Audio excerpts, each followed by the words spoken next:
Thank you, and welcome friends to episode 12 of Hobson's Choice. I'm Michael G. Hobson, and in this episode, the G stands for growing frustration. Thoughts and prayers. Thoughts and prayers. When I hear thoughts and prayers in response to a mass tragedy, I do the General John Kelly face hug. Now I'm sure these days General John Kelly is hiding his face less for the president and more for himself. But this episode isn't about how the General John Kelly many thought was the adult in the room who has been stricken with an increasingly virulent strain of Trumpness and is being carried on a candy-coated wave to Trumpland where truth is the name of an overly sweet breakfast cereal. No, this episode is about a growing frustration with the callousness of thoughts and prayers. Now, it is a reasonable response when hearing that someone else has died, someone we don't know. It is a sign that we haven't lost our humanity. Hearing Roy Halladay died when his two-seater plane crashed into the Gulf of Mexico, thoughts and prayers, not only for a good man lost in an accident, but thoughts and prayers for his family. But thoughts and prayers for the 26 victims of a mass shooting in Texas? No way. That wasn't an accident. It was murder by politics. Gun ownership rights derive from the Constitution, the right to bear arms.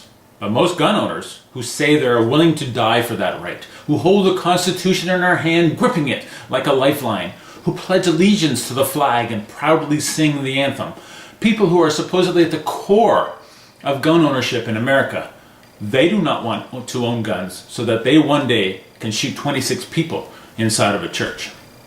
Ask them and I believe they would agree there is no place in society for military weapons like automatic and semi-automatic guns. It is a bridge too far. But you see, the right to bear arms is not a constitutional right anymore. It has been bastardized for the profit and power of the National Rifle Association and the Republican Party. Let that sink in, gun owners. You're being used. If someone owns a fully automatic weapon, or even a semi-automatic weapon, they own it for one purpose: to kill humans. I know that's not what you want.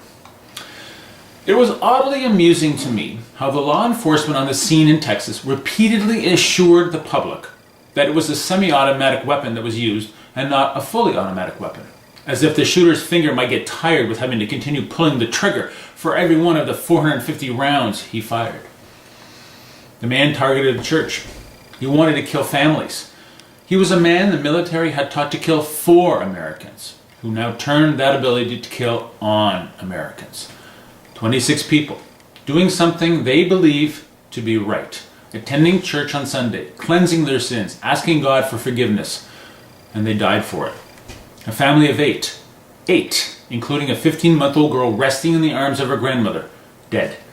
An unborn child, dead. The daughter of the pastor, dead. How can you toss out the same old thoughts and prayers when you hear this?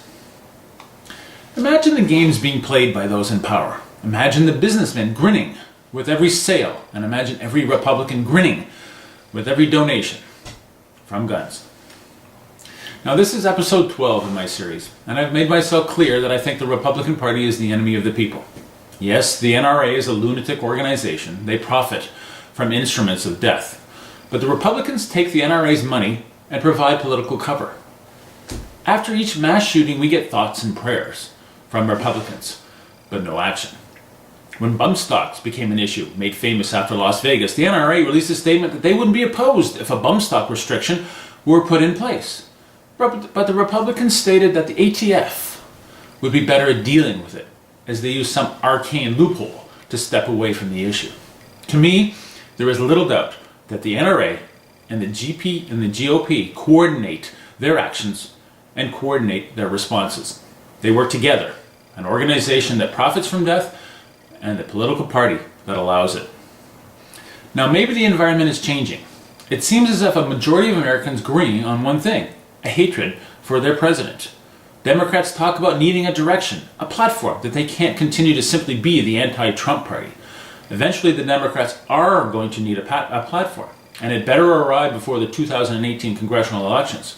But in the short term, being anti-Trump is working.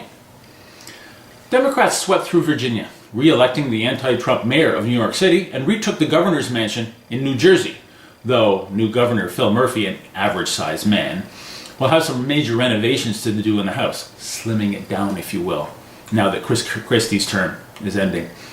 The numbers across the board seem to indicate a renewed passion by young people.